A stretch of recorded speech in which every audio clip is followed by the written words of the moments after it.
Knowledge treasure hunters. हम Lucent की series को कर रहे थे जिसको आज हम कंटिन्यू करेंगे।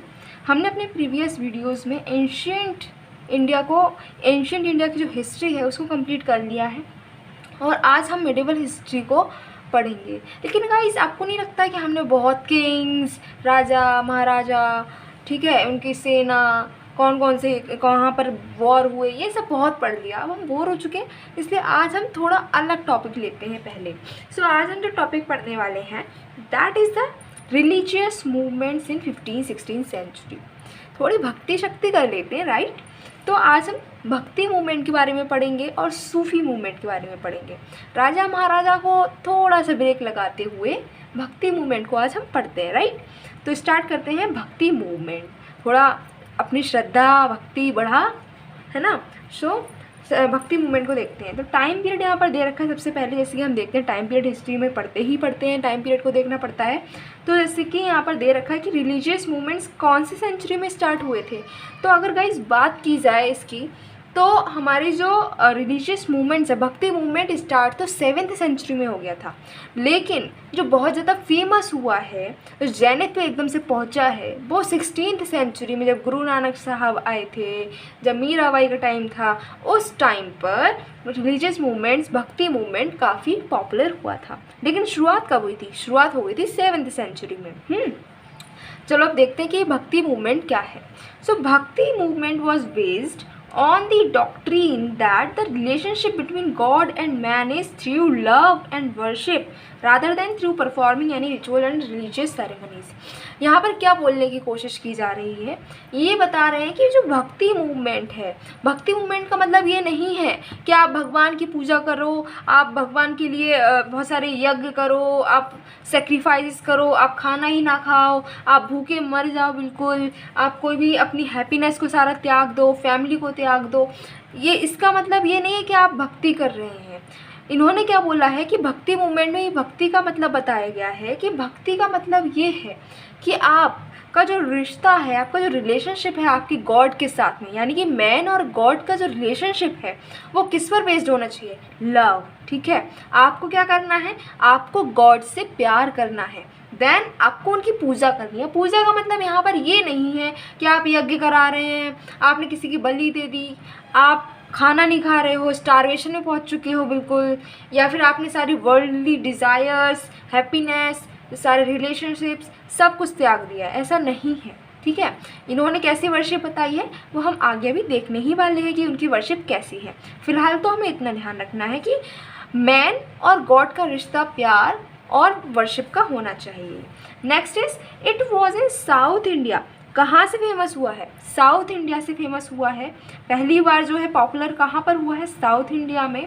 और कैसे स्टार्टिंग हुई थी? जब अलवार्स, ठीक है, अलवार्स जो है मतलब अलवार्स वो संत थे, वो पोइट्स थे, संत पोइट जो कि वैष्णविज्म, ठीक है, जो विष्णु भगवान हैं उनकी पूजा करते थे, उनके रूप को देखते थे, उनके रूप की पूजा करते थे, अलग अलग उन्होंने जो अवतार लिए हैं उनकी पूजा करते थे, तो उनको हम अलवार बोलते हैं। उन्होंने जब भक्ति मूवमेंट की स्टार्टिंग की थी, उन्होंने क्या करा था कि भगवान की जो हाइम्स होते हैं, उनके जो भजन होते हैं वो गाते हुए तमिलनाडु में, वो तमिल लैंग्वेज में तमिलनाडु में घूमते थे गली गली। और जब वो सॉन्ग्स गाते थे उनके कलेक्शन को क्या बोला गया है? प्रबंध, ठीक है। तो अगर कहीं पर क्वेश्चन आ जाता है कि प्रबंध क्या है, then you have to answer Prabandh is nothing but the collection of songs sang by the Alvars for the dedication of Vaishnavism. लेकिन अब ये जो अलवार्स जो चल रहा था, अलवार्स का सारा सिस्टम, ठीक है, वो क्या हुआ? वो धीरे धीरे डिक्लाइन होता गया। 7th सेंचुरी में स्टार्ट हुआ था जैसे कि मैंने आपको पहले ही बताया, और डिक्लाइन हो गया है 10th सेंचुरी में। आते आते ये डिक्लाइन हो गया। नेक्स्ट क्या हुआ? फिर से रिवाइव हुआ। डिक्लाइन होने के बाद में दोबारा से रिवाइव हुआ। So it was revived is philosophical and ideological movement. किसने करा था रिवाइव इसको? आचार्याज ने, ठीक है, जिन्होंने वैष्णविज्म के बारे में और इंटेलेक्चुअल बातें बताई थी। इनमें सबसे जो इम्पोर्टेंट आचार्य थे वो थे रामानुजन, ठीक है, रामानुज जो कि किसके डिसिपल थे?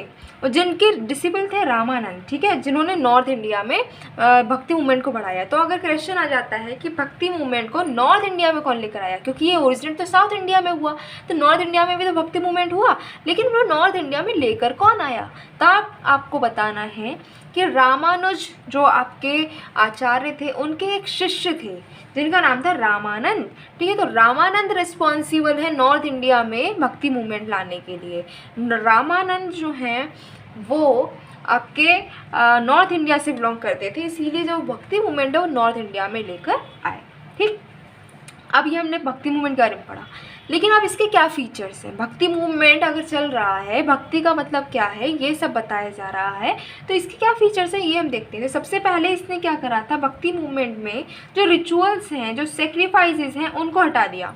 उन्होंने कहा कि आपको भक्ति मूवमेंट करना है, आपको भक्ति करनी है, भगवान की भक्ति करनी है, तो आपको ज़रूरी नहीं है कि आप यज्ञ करो, ज़रूरी नहीं है कि आप बहुत बड़ी कथा करो या फिर बहुत बड़े फंक्शंस करो। ठीक है, भगवान से रिलेटेड फंक्शंस करो, आप घर पे रामायण या फिर ऐसा कुछ पाठ कराओ, ज़रूरी नहीं है। उन्होंने कहा कि कोई ज़रूरी नहीं है कि आप भूखे रहो, आप फास्ट करो, कोई ज़रूरी नहीं है। उन्होंने क्या कहा, जितने भी रिचुअल्स हैं, जितने भी सेक्रीफाइसेस हैं, ठीक है, जिससे कि आपको खुद को दर्द हो रहा है, आपको परेशानी हो रही है, वो सारे रिचुअल्स सेक्रीफाइस ख़त्म करो। ठीक है, वो भक्ति के लिए ज़रूरी नहीं है। ठीक, सेकंड चीज़ उन्होंने बोला कि आपके हार्ट और माइंड को शुद्ध करना ज़रूरी है। अब कभी कभी ऐसा होता है ना, कुछ लोग पूजा कर रहे हैं, ठीक है, उन्होंने बहुत बड़ा फंक्शन कर रामायण कराई, ठीक है, अपने घर पर रामायण जैसे हिंदूज़ में होती है, तो क्या होता है कि उसमें रामायण जो इतनी होली बुक है उसको पढ़ा जाता है। तो क्या हो रहा है कि आपने रामायण कराई, बहुत बड़े फंक्शन, बहुत अच्छे लेवल पर फंक्शन कराया रामायण का, लेकिन क्या करा, आपके मन में क्या चल रहा है कि यार इतने पैसे खर्च हो गए, इतने पैसे फालतू में मैंने खर्च कर दिए। ठीक है, तो ये क्या हो रहा है, इसका मतलब क्या है कि आपके अंदर भक्ति नहीं है, आप बस शो ऑफ कर रहे हो। राइट, तो यही बोला गया है कि यहाँ पर आपको भक्ति में क्या करना है, आपके मन को शुद्ध रखना है, आपके जो विचार हैं वो शुद्ध होने चाहिए, आपका हार्ट प्योर होना चाहिए, आपका माइंड प्योर होना चाहिए। Then third is monotheistic. इन्होंने बोला है कि ऐसा मत करो कि आज आपने इन भगवान की पूजा कर ली, कल आप दूसरे भगवान के भक्त बन गए, फिर आप दूसरे भगवान की पूजा करने लगे। ऐसा नहीं करो, आपको एक ही जो सुप्रीम पावर है, एक भगवान, कोई से भी भगवान ले लो, ठीक है, उनकी ही पूजा करो, उनके ही भक्त बनो। ठीक है, अगर आप शिव जी की पूजा कर रहे हैं then you have to be devotee of Shiv ji only. ठीक है, फिर आप ऐसा मत करो आज शिव जी की पूजा कर ली, कल गुरु नानक की पूजा कर ली, कल किसी और की कर ली, ऐसा नहीं करो। इन्होंने बोला है मोनोथिस्टिक मीन्स कि believe in only one God. ठीक, then God has either form. ये बोल रहे हैं कि भगवान का रूप है भी नहीं भी है, ये आपके ऊपर है कि आप क्या मानते हो। आप ये भी मान सकते हो कि भगवान के बहुत सारे रूप हैं, आप ये भी मान सकते हो कि भगवान का कोई रूप नहीं है। ठीक, नेक्स्ट इज एन एगैलिटेरियन मूवमेंट था ये। ठीक है, एक एगैलिटेरियन मूवमेंट था, बहुत ज़्यादा इसमें काफ़ी लोग इसमें ऐड हुए हैं। ठीक है, और काफ़ी इंटेलेक्चुअल लेवल पर ये फेमस हुआ है। नेक्स्ट इज इन्होंने कहा है कि अगर आप भक्ति कर रहे हो तो ज़रूरी है कि आपके अंदर ज्ञान हो, ज्ञान को अर्जित करो, नॉलेज। ठीक है, नॉलेज भी भक्ति ही है, ये इन्होंने बोला है। नेक्स्ट इज कास्टिज्म को इन्होंने डिनाउंस करा। इन्होंने कहा कि कास्ट वास्ट कुछ नहीं है, अगर हम भक्ति कर रहे हैं तो हमें कास्ट वगैरह ये जो आपकी डिस्क्रिमिनेशन वाली चीज़ें इनको त्याग कर दो, कास्ट को मानने की ज़रूरत नहीं है। Then best form of worship क्या है, अब जैसे अभी बताया था ना कि भगवान और इंसान का रिश्ता कैसा है, प्यार और वर्शिप का। तो ये जो पूजा है कैसे पूजा होनी चाहिए, ठीक है, तो ये बता रहे हैं यहाँ पर कि जो पूजा है, पूजा का मतलब है कि आपको भगवान के सिर्फ भजन कर लो, भगवान को बस याद कर लो, उनके भजन कर लो, आपकी पूजा होगी।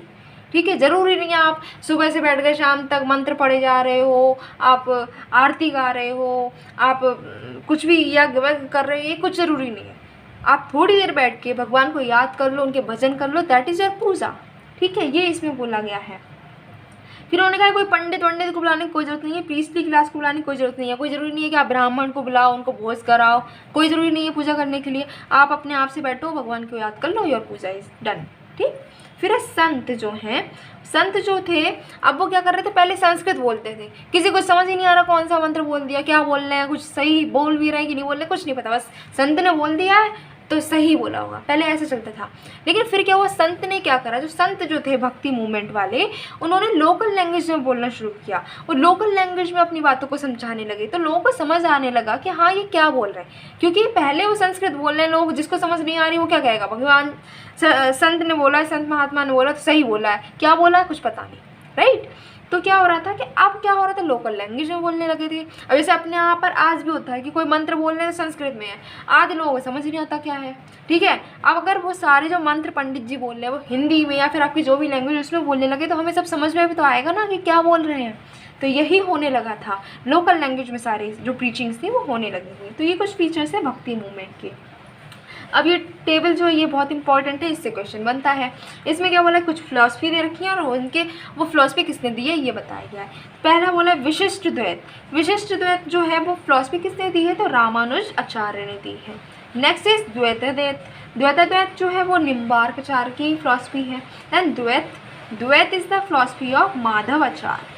And Shuddhadvaita, Shuddhadvaita is also philosophy given by Vishnu Swami. तो ये हमें याद करने हैं, ठीक है, 2 बार पढ़ेंगे याद हो ही जाएंगे, इसमें कुछ है भी नहीं ऐसा। नेक्स्ट इज भक्ति संत, ठीक है, जो भक्ति मूवमेंट में जो संत थे, कौन कौन इन्वॉल्व था भक्ति मूवमेंट के संत, ठीक है, अब ये हमको देखना है। सो रामानुज पहले हमारे जो संत हैं दैट इज रामानुज। इनका नाम पहले भी अभी आया था, ये देखो यहाँ पर आया था, ठीक, उनके ही डिसिपल थे जो कि रामानंद थे और उन्होंने नॉर्थ इंडिया में भक्ति मूवमेंट को पढ़ाया था। अब यहाँ पर रामानुज जो है उनका टाइम पीरियड देख लो, ये टाइम पीरियड है। उसके बाद में है वैष्णव संत जो थे, ये कौन से संत हैं, ये शिव जी को नहीं मानते, ये मानते हैं विष्णु जी को, विष्णु जी की पूजा करते थे। साउथ इंडिया से ये हेल करते हैं और जो है इन्होंने जो फिलॉसफी दी है वो कौन सी दी है, विशिष्टाद्वैत, यहाँ पर हमने अभी देखा ही था। Next is Ramanand. रामानुज के डिसिपल कौन थे, रामानंद। तो रामानंद जो है 14-15 सेंचुरी में ये बिलोंग करते हैं। पहले ऐसे ग्रेट भक्ति संत थे नॉर्थ इंडिया के जिन्होंने भक्ति मूवमेंट जो है उन्होंने कहा कि भक्ति जो है उसमें आपको बर्थ, आपकी कास्ट, आपका रिलीजन, आपका जेंडर, इन सारी चीज़ों से परे है भक्ति, ठीक है। ऐसा नहीं है कि अगर आप मुस्लिम हो तो आप भक्ति नहीं कर सकते, अगर आप क्रिश्चियन हो आप भक्ति नहीं कर सकते, अगर आप हिंदू हो भक्ति नहीं कर सकते, अगर आप ब्राह्मण हो तो तभी भक्ति कर सकते हो, अगर आप क्षत्रिय हो भक्ति नहीं कर सकते, ऐसा कुछ भी नहीं है। इन्होंने बोला आप गर्ल हो, बॉय हो, काले हो, गोरे हो, जैसे भी हो, हर कोई भक्ति कर सकता है। किसने बोला था, रामानंद ने, ठीक। Next is Kabir. कबीर तो बहुत फेमस है ही, ठीक है, हम बचपन से कबीर के दोहे पढ़ते आ रहे हैं, बचपन से बस कबीर के दोहे हमेशा पढ़े हैं, राइट, बहुत फेमस है, फिर भी पढ़ना है, चलो पढ़ लेते हैं। तो the most radical disciple of Ramanand, पहले कौन थे, रामानुज, उनके डिसिपल कौन है, रामानंद, रामानंद का डिसिपल कौन है, कबीर, ठीक है। तो कबीर जो है इन्होंने किसका अपोज किया था, कास्ट का, क्रीड का, इमेज का। इन्होंने कहा कि आप ये इमेज बनाकर पूजा करते हो ये मत करो, ठीक है, इन्होंने इसको मना करा। देन अननेसेसरी रिचुअल्स जो आप करते रहते हो, कभी कोई से फास्ट रख लिया, कभी कोई से यज्ञ करा लिया, ये कुछ ज़रूरी नहीं है, इन्होंने बोला। और उन्होंने कहा कि हिंदू मुस्लिम जो है इनमें कोई भी ऐसा नहीं है कि कोई डिफरेंस है। इन्होंने बोला कि दोनों एक ही मिट्टी के घड़े हैं, इनको आपस में मिलाना चाहिए, ठीक है। ये चाहते थे कि हिंदू मुस्लिम यूनिटी बनी रहे। नेक्स्ट इज गुरु नानक, एक निर्गुण भक्ति संत थे, निर्गुण, ठीक है, हमें याद रखना है। ये मानते थे कि ईश्वर का कोई आकार नहीं है। सोशल रिफॉर्मर भी थे साथ में, और पहले सिख गुरु थे और इन्होंने ही सिखिज़म को आपका फाउंड किया है। जो सिख आपका रिलीजन है उसके फाउंडर कौन है, उसके फाउंडर है गुरु नानक, ओके। फिर है, चलो चैतन्य के बारे में पढ़ते हैं। तो चैतन्य जो है कृष्ण भक्ति कल्ट के, अभी तक जो है वो राम जी के भक्त हैं या फिर विष्णु जी के भक्त हैं, यहाँ पर जो है कृष्ण भक्ति कल्ट से बिलोंग करते हैं चैतन्य, और इन्होंने जो है बंगाल में वैष्णविज्म को फाउंड किया है। Next is Vidyapati. विद्यापति जो है मैथिली संत पोइट हैं, ठीक है, जिन्होंने कई सारे लव बैलेट्स लिखे हैं और गाए हैं राधा कृष्ण के ऊपर। राधा कृष्ण की जो लव स्टोरी है उस पर ये इन्होंने कई सारे सॉन्ग्स लिखे हैं। नेक्स्ट इज पुरंदर दास।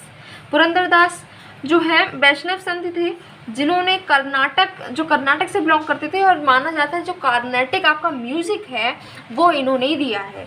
उसके फाउंडर कौन माने जाते हैं, पुरंदर दास, ठीक।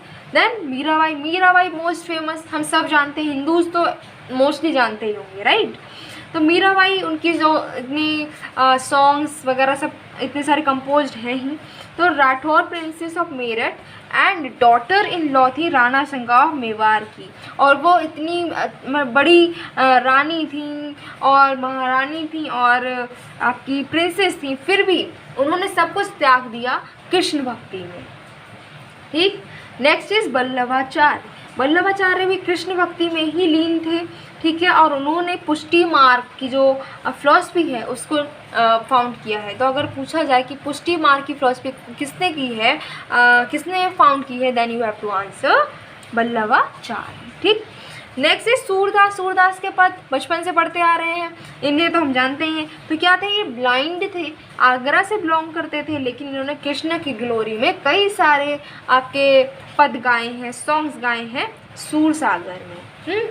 फिर है तुलसीदास। तुलसीदास को भी हम जानते हैं क्योंकि इन्होंने क्या लिखी है, बुक लिखी है। कौन सी बुक लिखी है, रामायण, रामचरितमानस, राइट। तो ये कहाँ से बिलोंग करते थे, तुलसीदास बिलोंग्स कहाँ से करते थे, बनारस से, राइट। तो फिर तुलसीदास जो हैं इनकी 3 बुक्स हैं, रामचरितमानस, कवितावली, गीतावली, ठीक है। Then is शंकरादेव। शंकरादेव जो हैं इन्होंने जो भक्ति कहाँ बढ़ाई थी, आसाम। कहाँ से बिलोंग करते थे, आसाम से, ठीक। फिर उसके बाद में दादू दयाल। दादू दयाल भी निर्गुण भक्त हैं, आपको याद रखना। निर्गुण भक्त ऐसे पूछा जा सकता है कि निर्गुण भक्त इनमें से कौन है कौन नहीं है, नाम दे सकते हैं कई सारे, राइट। तो बताना है। तो निर्गुण भक्ति संत थे, ये टेनर कास्ट से आते थे गुजरात में, लेकिन राजस्थान में इन्होंने अपनी लाइफ जो है बिताई है। गुजरात में इनका जन्म हुआ था, इन्होंने दादू पंथ को फाउंड किया। Next is Tyagaraja. त्यागराजा तेलुगु थे, ठीक है, जिन्होंने तमिलनाडु में अपनी लाइफ को बिताया है। और ये जो पूजा करते थे, किसकी पूजा करते थे, किसके भक्त थे, राम जी के, ठीक है, राम, श्री राम, उनके भक्त थे त्यागराज। ये तो हमने क्या क्या देखे हैं, भक्ति संत देखे हैं। अब हम देखते हैं कि महाराष्ट्र से जो है कई भक्ति संत आए हैं, तो उनके बारे में भी हम देख लेते हैं। सो यहाँ पर है पहले ज्ञानेश्वर। ज्ञानेश्वर को ज्ञानदेव भी बोलते हैं। ये माना जाता है कि इन्होंने जो भक्ति मूवमेंट है उसको महाराष्ट्र में इन्होंने उसको फैलाया है, फेमस किया है, ठीक है। मराठी लैंग्वेज को इन्होंने फाउंड किया है, और इन्होंने भागवत गीता पर एक बहुत बड़ी कमेंट्री लिखी है, इसको बोलते हैं भावार्थ दीपिका, जिसको ज्ञानेश्वरी भी हम बोलते हैं। Next is Namdev. नामदेव जो है कंटेम्प्रेरी हैं ज्ञानेश्वर के, मतलब कि ज्ञानेश्वर के टाइम पर नामदेव भी थे। वो टेलर थे एक कास्ट से, ठीक है, कास्ट से वो टेलर थे, और लेकिन उन्होंने जितने कास्ट डिस्टिंक्शन से उन सबको अपोज किया। और साथ ही साथ जो उनका ऑब्जेक्ट था डिवोशन का, वो था बिठोवा या फिर विट्ठल। विट्ठल कौन है, विष्णु जी के ही एक रूप हैं, उनकी पूजा करते थे। और वरकारी एक सेक्ट है, उसको इन्होंने फाउंड किया। नेक्स्ट इज एकनाथ, ठीक है। एकनाथ जो हैं वो ग्रेट स्कॉलर हैं, संत हैं, महाराष्ट्र से बिलोंग करते हैं। इन्होंने रामायण पर कमेंट्री लिखी है, ठीक है। ज्ञानेश्वर ने भागवत गीता पर लिखी है, और इन्होंने रामायण पर कमेंट्री लिखी है, और जिसका नाम है भावार्थ रामायण। भावार्थ रामायण। Next is Tukaram. तुकाराम कौन है, भक्ति पोइट है, महाराष्ट्र से बिलोंग करते हैं, और इन्होंने अभंगास में कई सारे पोएम्स, सॉन्ग्स भगवान जी से रिलेटेड लिखे हैं। Next is Ramdas. Ramdas last great संत हैं जो कि महाराष्ट्र से बिलोंग करते हैं। दशबोध इन्होंने कई सारे राइटिंग, सरमन, सब कुछ लिखे हैं। सो गाइस, यहाँ पर हमारा भक्ति मूवमेंट जो है वो कंप्लीट होता है। अब नेक्स्ट वीडियो में हम सूफी मूवमेंट को देखेंगे, ठीक है। अभी हमने हिंदूज़ के पॉइंट ऑफ व्यू से जो भक्ति है उसको देखा। नेक्स्ट वीडियो में मुस्लिम्स के पॉइंट ऑफ व्यू से भक्ति क्या है, भक्ति मूवमेंट जो है उनका, सूफी मूवमेंट, वो पढ़ेंगे, ठीक है। सो गाइस, आई होप आपको ये वीडियो पसंद आई होगी और आपको समझ भी आया होगा। आपको इसमें क्या करना है, वो टेबल याद करनी है ज़रूर से, इसके फीचर्स याद करने हैं कि भक्ति मूवमेंट में कौन कौन से फीचर्स हैं, ठीक है। और आपको ये जो नाम दे रखे हैं ना कि ये जो संत के, ये आपको याद करने ही पड़ेंगे, ठीक है। 2-3 बार, 10 बार, 4 बार, जितने बार आपको पढ़ना पड़े पढ़ो, याद तो करना ही पड़ेगा।